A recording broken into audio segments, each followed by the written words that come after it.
अहमदाबाद में आखिर air India का विमान टेक ऑफ करते ही क्यों क्रैश हो गया? कौन है इसके लिए जिम्मेदार? ऐसा क्या हुआ जो प्लेन 2 मिनट भी उड़ान नहीं भर सकी? ये सवाल लगातार हम सबके जहन में उठ रहे हैं।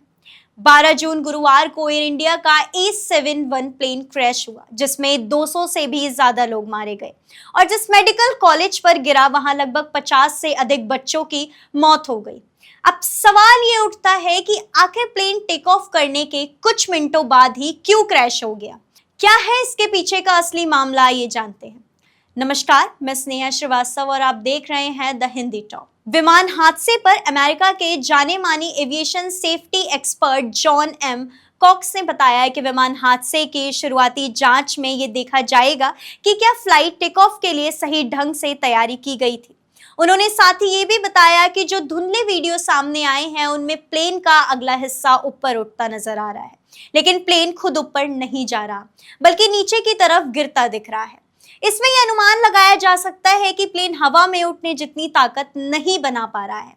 साथ ही आपको बता दें, प्लेन क्रैश के चश्मदीद गवाह रोशन राय ने एक्स पर ये जानकारी दी कि टेक ऑफ के तुरंत बाद प्लेन का इंजन फेल हो गया था और लैंडिंग गियर अटक गया था। प्लेन में कई ऐसी तकनीकी खामियां देखी गई जिनका कोई मतलब नहीं निकलता। ऐसा कहा जा रहा है कि एयर इंडिया से किसी ने बड़ी लापरवाही की है, जिसका खामियाना मासूम लोगों को भुगतना पड़ा। ये कोई बहुत बड़ी गड़बड़ी या लापरवाही का नतीजा है। अमेरिका के एक और सेफ्टी एविएशन के टॉप एक्सपर्ट ग्रेग फेद ने दैनिक भास्कर के साथ बातचीत करने के दौरान कहा कि उड़ान के लिए विमान की सेटिंग सही नहीं थी। फेद के अनुसार फ्लैप सेटिंग और थ्रस्ट सेटिंग विमान के वजन पर आधारित होती है। अगर फ्लाइट मैनेजमेंट कंप्यूटर में गलत वजन दर्ज कर दे तो फ्लैप और थ्रस्ट सेटिंग गलत हो सकती है, जिससे विमान के लिए पर्याप्त थ्रस्ट ना मिला हो। एयरलाइन संचालन में कई हिस्से शामिल होते हैं। कार्गो, यात्री और ईंधन के आधार पर विमान का कुल वजन तय किया जाता है। ये जानकारी पायलट को दी जाती है, वो इसे फ्लाइट मैनेजमेंट कंप्यूटर में दर्ज करते हैं।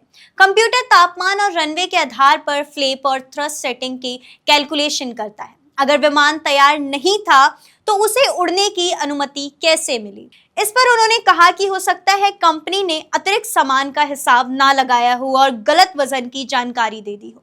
ऐसे में कंप्यूटर ने उसी डेटा के आधार पर फ्लैप और थ्रस्ट की गलत सेटिंग्स बता दी। अगर कंपनी के आंकड़े सही थे तो हो सकता है पायलटों ने गलत डेटा दर्ज किया हो। जांच करने वाले को ये पता लगाना होगा कि विमान में वजन का कैलकुलेशन सही था या नहीं।